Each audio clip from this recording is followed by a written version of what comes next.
Hi, everyone. My name is Sophia Moshasha.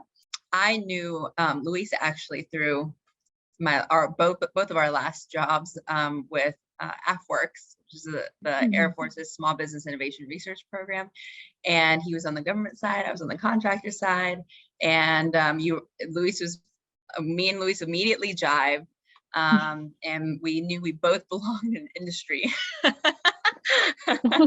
I started in DoD. I ended up landing a job at a company called Brightline Interactive, which is a technology firm located and based out of Alexandria. And little did I know that they did really cool technology like AR and VR.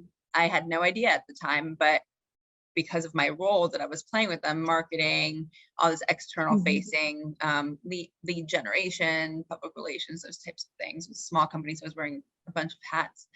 I started learning a lot about the technology, learning a lot about the industry at large, the key players, some of the innovations that were taking place, and started doing a lot of partnerships as part of our business growth strategy. So as a part of that, being in that role in that company, I got super involved with other initiatives within the industry.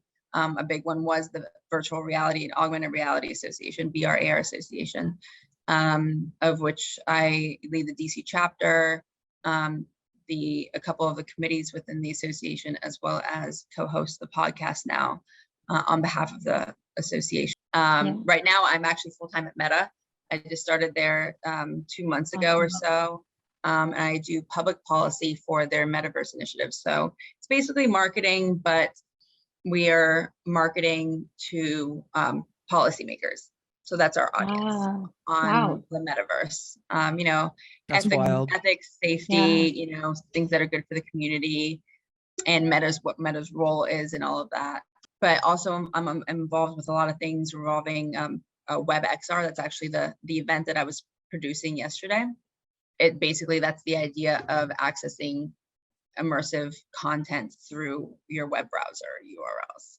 So augmented reality, virtual reality, both through your computer, mobile headset, of which Oculus actually is a key player because they have something called the Oculus browser. And there's a couple other browsers that allow you to be able to do that. So that's about me. I'm XR Woman is another one. We'll go into our immersive website after this conversation, actually into the XR Woman Museum, where all of our archives are from all the events that we've held. And so just lots of stuff like that. And I'll give you some resources at the end as well of different stuff that I'm involved with also. So I typically approach, all my presentations from the VRARA Association perspective, just because I wear a bunch of hats, and this is just good for more of educational purposes of the things that I do with groups like yours. So I'll just give a little bit background on the association itself, if you guys don't know about it. So it's basically an association for connection among people and companies in the XR industry, people that want to get to I want to partner with those types of companies or, get involved in some way. We just have a bunch of industry knowledge there.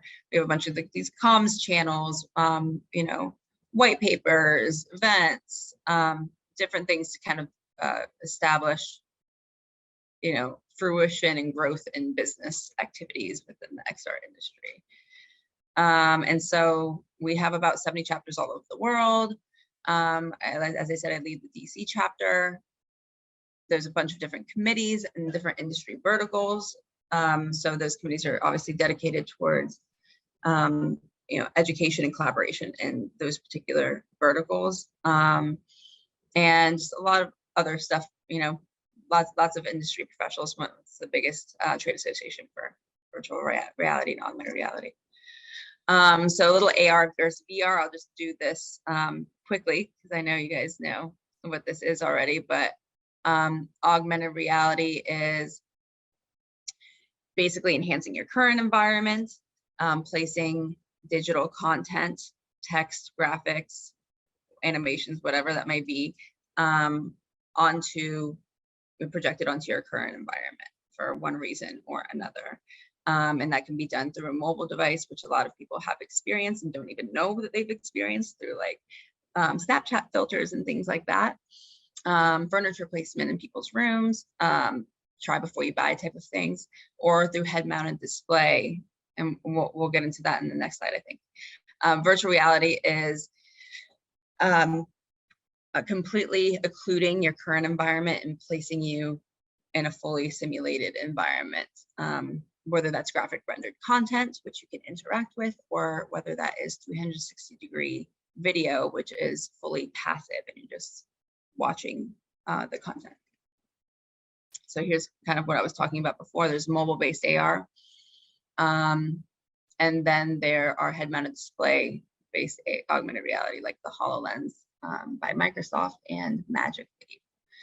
Those are primarily enterprise-grade devices right now. They're in like the $3,000 to $4,000 range. There's not like an app store like there is on like the Oculus Quest. You kind of have to develop to these platforms. So they're definitely enterprise level right now. However, there's a couple companies that are coming out with AR smart glasses here very shortly. I expect to see something in the next year or less, maybe from an Apple, maybe from Google, something like that. That is going to be more consumer grade mass adoption. Yeah, go ahead. Does Meta work with Magic Leap or HoloLens? Are you guys pretty much all with, do you guys cross collaborate between those orgs at all? As far as I know, no. And I think Meta has, and I can't speak for them. I mean, I can't really speak for them, but I think they have something internal that they're putting together. I mean, the Facebook Ray-Ban collaboration glasses are kind of their first step towards the smart glasses, kind of getting people used to the idea of having cameras on their heads and those types of things. So speculation is that there's going to be different iterations of that coming out of Meta as well. Yeah, cool. They're primarily concentrated on their hardware platform and the Quest series and the applications that are built within that platform. Cool. Yeah. They also have a social VR platform called Horizon Worlds. It's exactly what it sounds like. You've heard of an alt space. That's the social VR platform owned by Microsoft, which is one of the most popular. But Horizon Worlds is Meta's that they have on the Quest. Okay, so virtual reality. I actually got introduced to virtual reality through the Google Cardboard, as seen on the bottom left. And that was like 6 years ago at Sundance Film Festival. They had these and slip your phone in it, and I thought it was the coolest thing ever, especially for how simplistic it was. And it was purely passive virtual reality, either 360 video or, like I said, graphic rendered content where I was just watching and I could turn my head at 360 degrees. In fact, the accelerometer in the iPhone was what enabled modern day virtual reality, because the accelerometer knows the orientation and the velocity of the device. And so with that, it enabled a lot of opened a lot of doors and capabilities for modern day VR. So anyways, Google Cardboard, things like the Google Daydream, they're all mobile-based VR. It's exactly what it looks like. You can place your phone in the headset. Then there's head-mounted display virtual reality, like the Oculus Quest, the HTC Vive, and there's a bunch of others as well. The main differences I wanted to tell you here is that there's tethered VR, which is HTC Vive, which is like for high-powered gaming experiences, primarily run off Steam. And then there's things like the Oculus Quest, which the computer and everything is on board the device, and it's completely mobile and tetherless. Don't have to connect the cable to the laptop or computer, although you can side link it, and then you can make it a tethered device, which is really cool about the Quest there. And obviously Quest has their own app store on board their device, which is why it's one of the most popular devices in the market right now. And Meta is investing heavily in the content side to make sure that it remains most popular. So I like to talk about the peripheral capabilities of virtual reality because it's one of the most something fun that it's going to expand the capabilities, expand, you know, the reach of what we can do with VR and who we can attract to, you know, utilizing this technology. And I think we're kind of at the stages where people, enterprises, companies, decision makers, whatever, have seen the returns on initial investments, either that they've made or other companies in their relative industries have made, where they're more comfortable with investing in bigger budgets and longevity in these technologies. And these types of these other peripheral capabilities will kind of like help expand upon that. And like, it was too early in the development of the tech and people's awareness of the tech 6 years ago when I started, let's say, to even market things like this, like the biometric stuff, haptics and motion capture, you know, olfactory. But now I think we're at the point where this is going to kind of up the ante and be able to help sell in VR to that next level of investment. So like you're seeing here in Neurable, EEG sensors on the back of an HTC Vibe. At Brightline, the first company I worked with, we developed a solution called the Performance Adapted Virtual Engine, which was basically adapting virtualized content to that specific user. And so we actually won a phase 1 with AFWorks to do that, as well as the NIH for substance abuse. And so Tesla Suit, if you've seen Ready Player One, this was one of the products that was featured in Ready Player One, the full body suit that people were wearing that you could actually feel physically what you were feeling virtually. And so this uses electrodes throughout the body to do that. It also has motion capture sensors in the suit as well. So it can track your entire body as an avatar in simulation. And it has biometric feedback incorporated in there too. And then they recently come out Love as well. Haptics is an interesting company. What you're seeing here is basically it's not pictures, somebody's in virtual reality interacting with, they're seeing me, and through their head-mounted display, their pass-through camera, and they are controlling the robot with a virtual reality controller.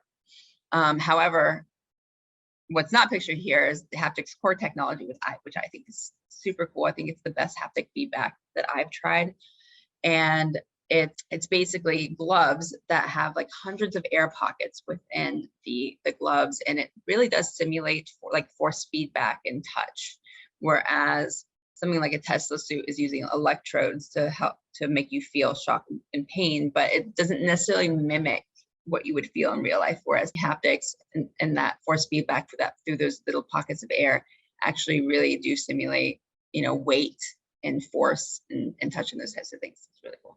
And then OVR technology, it's an olfactory system that you hook onto the bottom of a headset, and it prints 3D smells pretty much. And when I tested it, he had told me, I was in VR with this thing on, and he told me to reach for the rose. This was their demo. Reach for the rose that's planted in the dirt in the garden. So I picked it up and I smelled the rose. And then he's like, now turn it over and smell the end of the rose, the dirt part of it. And I turned it over and smelled, and it immediately switched smells. And I was smelling like dirt. And it's really cool. I did a podcast on this, but they basically use the XYZ coordinates of the simulation to like kind of calculate the smell and the distinctness of the smell versus how close or how far you are from the object. So they're getting really precise. Pretty cool. Yeah, go ahead. I have a question for that. The smell one, do you wear it over your nose or it's over your head still? It's attached to the bottom of the Oculus or of the headset, excuse me. Yeah. Okay. Okay. And so, yeah, so it's like right at your nose level right here. Yeah. Yeah. Oh, interesting. Okay. Yeah. I wonder how many different scents it can make. There what that are resolution is. Yeah, you can look it up online. They do have those limitations. So it's probably you would customize it per experience, right? You know what smells are going to be in that experience, and those are the smells that you would incorporate in that. Yeah, it's cool technology. That's interesting. So digital twins, another really cool, it's a cool, I would say, buzzword, but it's of interest, I would say, across many different industries. So the idea of digital twins is basically recreating a virtual digital version of physical place, object, person, whatever. Usually it's talking about facilities, or places or venues. And the difference between this and like a 360 video is that this is, LiDAR scanned. So I can literally walk around anywhere I want in this space and use this space as an environment in which I can place digital assets within that environment. I can host people with their avatars within this environment. I can have a digital twin of a facility within an environment like this and do like real-time monitoring of what's going on in the real world. Like if we're talking about a manufacturing plant, let's say, hook up some IoT sensors to the machinery and to the robots and have it simulate or run in real time, in this environment. Or I can do testing and simulation within these environments to be able to like assess different layouts and processes within a factory setting, manufacturing process before I invest. Retailers are using it to design their retail locations for emergency preparedness and like stuff like that, like how run AI simulations of how people would like move through a space and those types of things. So there's a lot of different use cases for digital twinning something like this. Luis, you were unmuted for a second. I was going to ask you if this is what gets into where physically you could have people going to a concert and then digitally they buy a pass and they're in the VR version of the concert happening at the same time. Why not? I actually went to a concert in this venue. This is my friend's scan. And he had modeled the 9 Inch Nails band members. And he actually went into a motion capture suit and he did it for each band member separately. And he basically motion captured himself onto that avatar of them, like if one was playing the guitar, one was on the piano, whatever, and he recorded the whole thing and then put the band on stage and literally had a concert there and invited me and some people or whatever. But then, you see these venues being rented out, NFT'd, for people to use as their virtual environment. There's a lot of different things that you could do with these environments, and they're super realistic, and technology is only getting better with this. But yeah, and you can do it with your iPhone 12 or an Android device that has a LiDAR in it. You can do Matterport scans. Look up Matterport. You can do the first project for free. NFT spaces. That's a good idea. Yeah, people are doing it. If you look up spatial.io, they're a WebXR platform, like a meeting and events space platform, whatever, but they're doing a lot in the crypto NFT space, kind of hosting different like galleries and those types of parties specifically for NFTs and stuff. So you can actually go in immersive spaces and view the galleries and stuff and go to their parties. Anyways, I'm going to go over this a little bit quicker, but this is just shows a little graph on the changing media consumption and how XR, basically what I like to point out is that XR and Metaverse is it's growing off of all of these other hardware platforms, as you can see. Like it doesn't have its own line here. You can desktop mobile feeds into XR in the Metaverse. So it's basically building on top of the hardware that already exists and then adding more to be able to access these mediums, different modalities, basically. Metaverse, the buzzword of the day, of the year, of the next 10 years. Basically, there's no one definition, and I'm not going to claim to know I know the definition of the metaverse, nor should anybody claim that. But I think there's a consensus of what we would like it to be.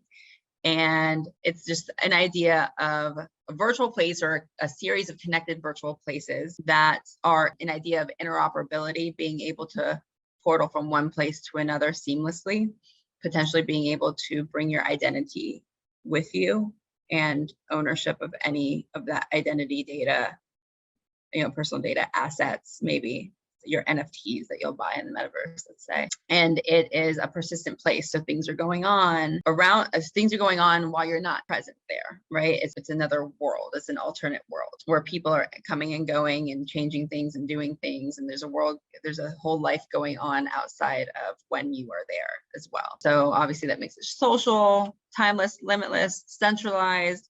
You're giving people the opportunity to create and have their own representation of themselves and, in their avatar format and their spaces that they build and own, and kind of be creative in those ways and kind of have this alternative perspective of yourself, and be represented in kind of a multitude of different ways, which is pretty cool to think about, and just have a different persona if you want to. But anyways, metaverse ecosystem right here. This is just a map of some of the companies that are involved in different aspects of the metaverse. Key components here: infrastructure, engines, interfaces, and access, user experience. So this is just like the stack of kind of what makes up this idea or the infrastructure of what will become this interoperable, accessible, transactable metaverse. So I've recently been having a lot of conversations about differences between metaverse, Web3, Web 3.0, and maybe, some of you guys know better than I do, but, and I recently started working on this NFT project.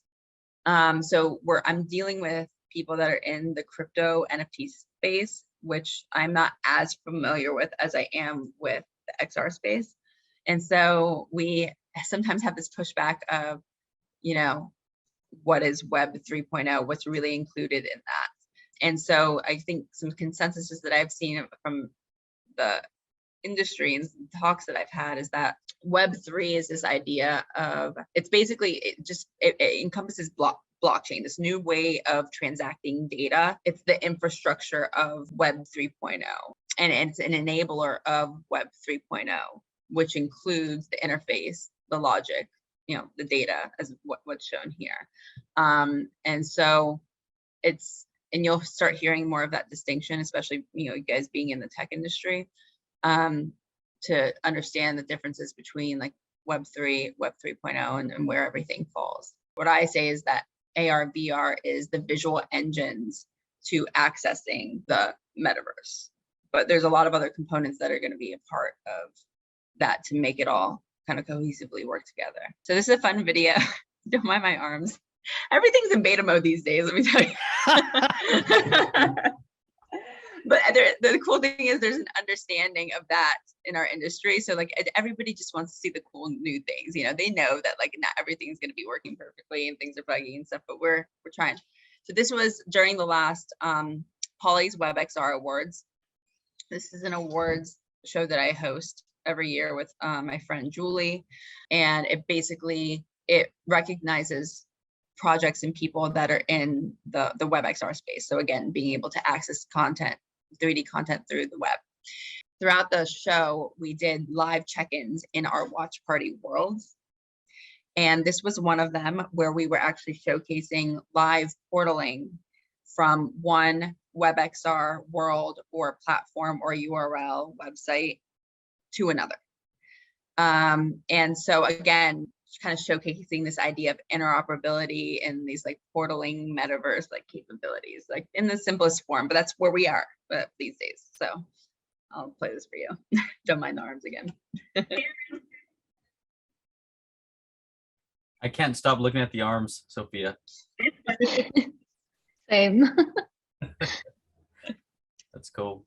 Yeah, so there's a lot of things that are the peripheral technology I was talking about. There was only a couple of them. There's a lot of gloves that are being developed that allow you to do those same things and kind of help interact more seamlessly with the environment as you would in real life.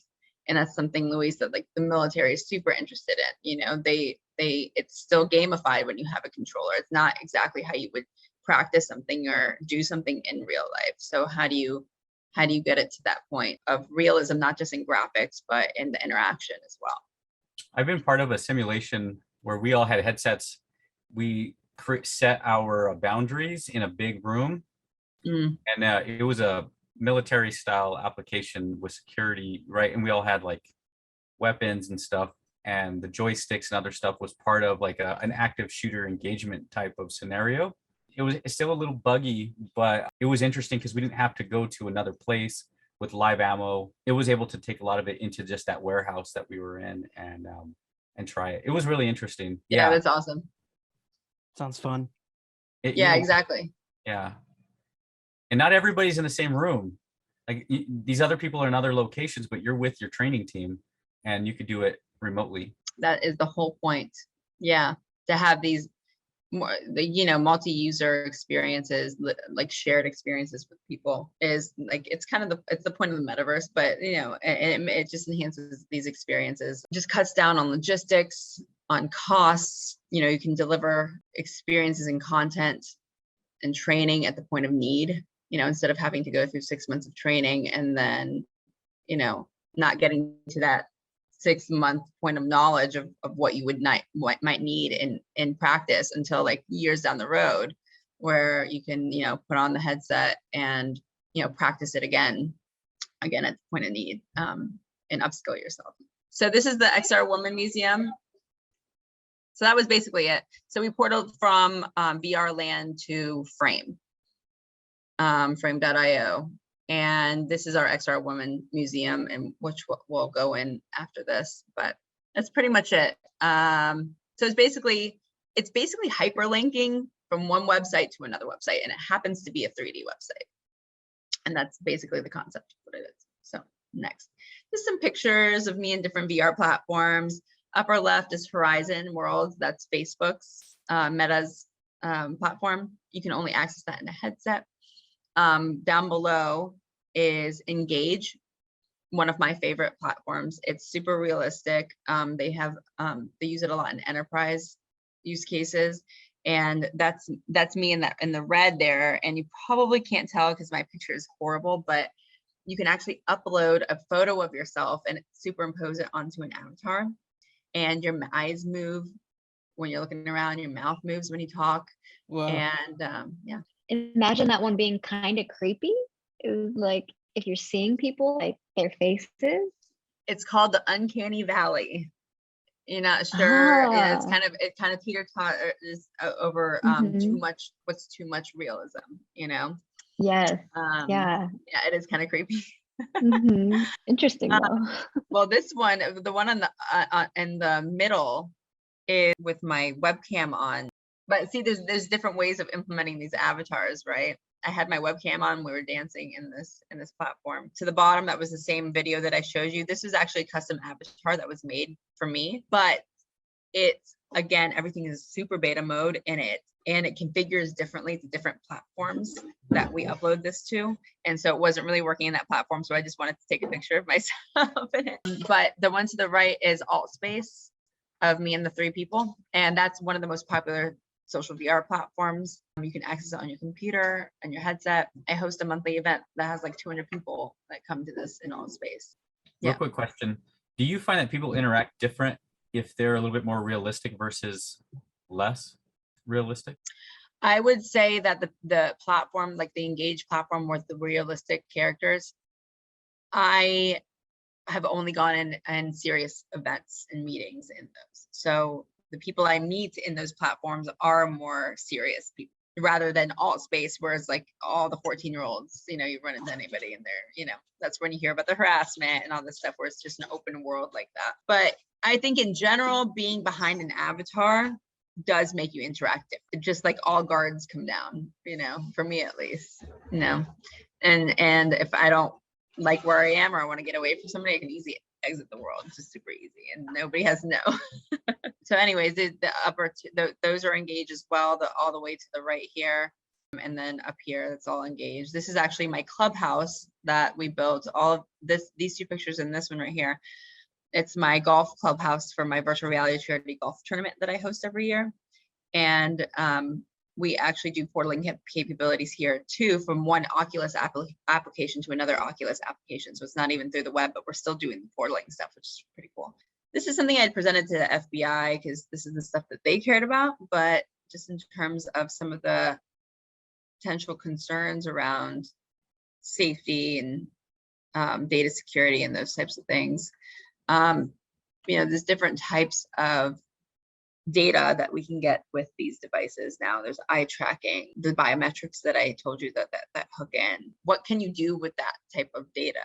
I don't think we have even explored that yet, or what the implications are. AR wearables that are collecting these environmental data. You have cameras now on the outside of your glasses that are tracking everything. Is it stored locally or on the cloud? And what are the implications on that? Ownership of the metaverse, and then regulation around that ownership, and what goes on within those platforms, rights to data within those platforms, including transactions that happen there, deep fakes, the idea of being able to act as someone else. Just look it up when you're done with this. You'll see what I'm talking about. It just like turns you into that person, and you can use their voice box and everything and pretend like you're that person. So, we're all encountering potential fraud on a daily basis when it comes to like just the 2D internet that we interact with, people trying to solicit us for different things and, drive us to these websites maybe that are asking for information and data that, and you're seemingly comfortable and knowing of that website. In a 3D environment, everything becomes just more believable because you're actually developing relationships with people, in these spaces. So what does now that fraud might look like in, a 3D format, and how do we ward against that? You can see here preference of social activity, virtual activities. A lot of it is like they want experiences, they want to interact, they want to socialize. So, a lot of people will be naysayers about, the mobile phone VR because it's making us more siloed. But really, people in these experiences or using these technologies want that social interaction, and you can see that from a lot of things that they choose to do together. They want the multiplayer games. They want to, go to events with people and meet new people and their friends and those types of things. So it could be used for good as well and bringing us closer together in different ways. Focus areas for XR expansion, immersive multiplayer, different devices. And this is the last slide. Just some resources: virtual reality marketing, largest repository of XR creators, like their database of case studies and XR creators, largest in the industry. It's all keyword searchable, so you can search it by industry sector too. So if you ever want to know what's going on within a specific industry, you can always look there. Reality Innovators Network is just a LinkedIn group that I manage. It's the largest group on LinkedIn dedicated to XR and the metaverse. So you can post there, you can view content there, participate there, and that's where we host our monthly events on alt space through this network as well. So you can look that up on LinkedIn and join it. I host the VRAR podcast for the VRAR Association, so you can look that up wherever podcasts are published. Kent Bai is a great voice in the industry, specifically around XR ethics. Same thing with XR Safety Initiative as well, if you guys want to know more about that. Anyways, that's it. There's some contact information there if you guys want to get in touch. Yeah, any other questions? I got a question.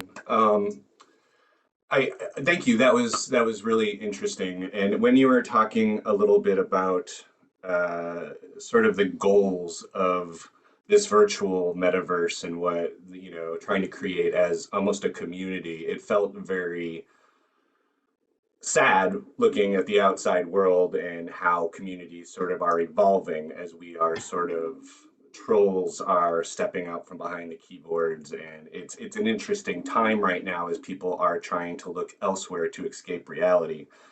And when you were talking about it, I automatically go to equitability and how classism and America sort of loves to lock folks up. And I was sort of thinking about ownership of this metaverse and space and NFTs and buying and purchasing of this digital product.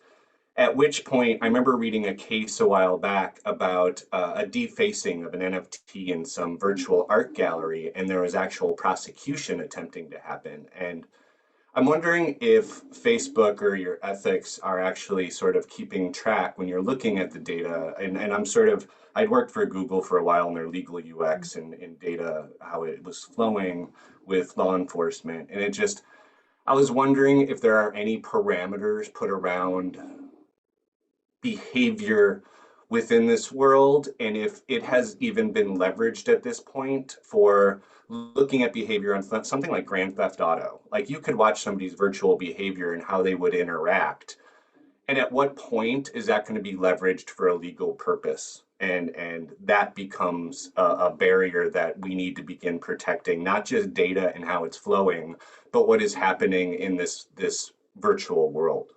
That's sort of my question. Yeah, I mean, it's pretty much untouched. You know, people are just trying to get their heads around like what is the metaverse, you know, and play in it and dabble in it and experiment with it. But yeah, and those are the conversations that people like Kent Pai and Kavya Perman of XR Safety Initiative are having on a daily basis, because we want to make sure that we go down this road with the end in mind, so we don't find ourselves trying to backtrack because now there's a bunch of implications that we never even thought about. And that's sort of the problem with tech a lot of times, is they don't really think about the repercussions of what they're putting out there, because capitalism or money comes before human. And the way, as you were talking, I just found it really interesting as far as that expanded aspect of the galleries and purchase. And even Devesh was working with an NFT project, and it's an interesting piece, because I can really picture, even as people are investing money differently and in these worlds, it's that's all.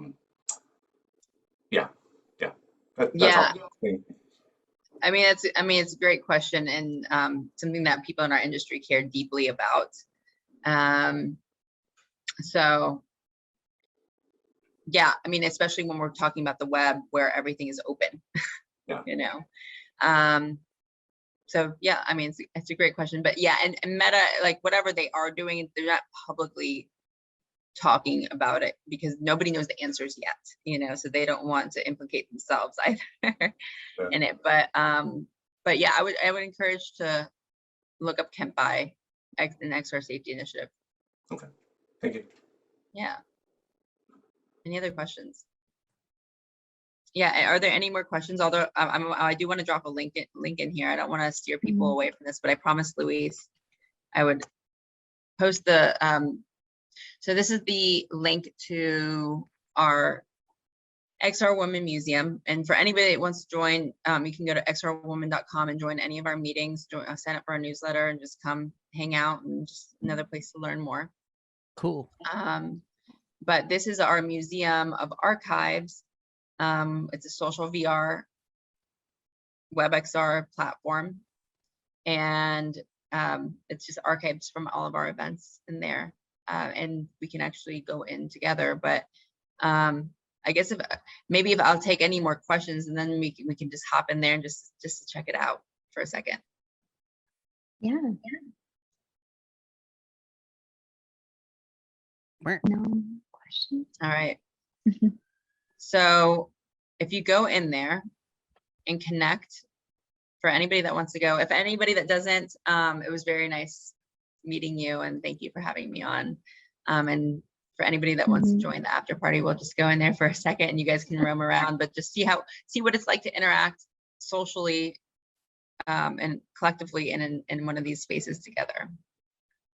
Bye, Luis. Awesome. Thanks, Sophia. I'll catch you later. Yeah, and feel free to go in on your own too. You don't need me to go into this thing, but you're more than welcome to go in on at any time that you'd like. Awesome. So, and if you have any other questions, please reach out to me and Luis, and we'll get you in touch with me or whatever. Okay. So yeah, well, thank you. You guys, thank you so much again. Thanks all. Thank you. Thank you.